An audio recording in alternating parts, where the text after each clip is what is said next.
আসসালামু আলাইকুম গাইস, আপনারা দেখছেন বোর্ডে হিউজ পরিমাণ কিন্তু তরমুজের কালেকশন। এই যে দেখেন কি পরিমাণ তরমুজ। এগুলো কিন্তু একবারে সরাসরি চাষি ভাইদের কাছ থেকে নিয়ে আসে বোর্ডে কালাইয়া, বাউফল, গলাচিপা ওই এলাকা থেকে পটুয়াখালী জেলার বেশিরভাগই কিন্তু তরমুজ কিন্তু এখানে নিয়ে আসে। এটা সরাসরি বাদামতলি নিয়ে আসে। আমি কিছু দাম সম্বন্ধে ধারণা দেওয়ার চেষ্টা করব যে কেমন দামে এগুলো উঠায়, আর এই ভাইরা সারাদিন যেন কাজ করে পার পিছু কত টাকা করে দিচ্ছে তাদেরকে, সে সম্বন্ধে অবশ্যই একটু ধারণা দেবো। আসসালামু আলাইকুম।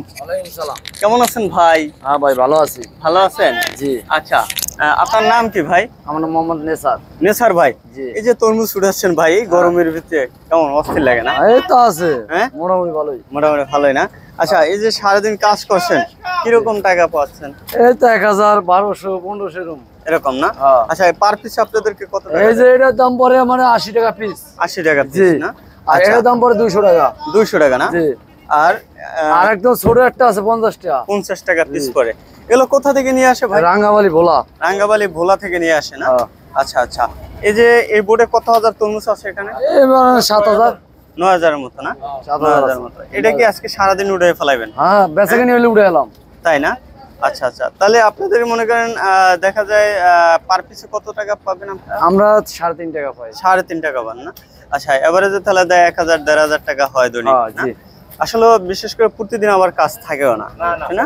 এইটা থাকবো কইতো কই যে করলাম, কোন দিন 1000, কোন দিন 500, কোন দিন আবার 300। আবার আমার কোন কোনদিন দিন কাজও থাকে না, বসে থাকতে হয়। দেখা যায় কি আসলে এভারেজে যদি কাজটা হয়তো 1000 1500 টাকা করে পাইতো, তাহলে কিন্তু তাদের একটা মানে পোষায়। কাঁচামালের। হ্যাঁ, কাঁচামালে। আর এই ক্ষেত্রে দেখা যায় কি আপনার দিন শেষে দেখা বা মাস শেষে দেখা যায় কি 10 দিন কাজ থাকে না, জি। আর 20 দিন কাজ করা যায়।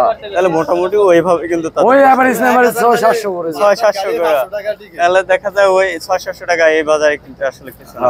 তাহলে দেখা যায় দর্শক আসলে একটা তরমুজের পিছনে অনেক খরচ আছে ভাইদের, অনেক লেবার আছে।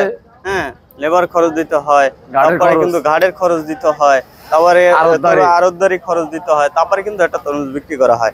তাহলে দেখা যায় কি একটা তরমুজ এটা পরে 80 টাকা না? জি। 80 টাকা। এটা কত বললেন? এটা 200 টাকা পড়ে। এটা 200 টাকা পরে। ঠিক এটা আছে? 50 টাকা পড়ে। এটা 50 টাকা পরে। অবশ্যই আপনারা একটু তরমুজের দাম সম্বন্ধে একটু ধারণা পাইছেন মোটামুটি। তা দর্শক, যারা এই ভিডিওটা দেখছেন বেশি বেশি শেয়ার করবেন আর ভালো থাকবেন।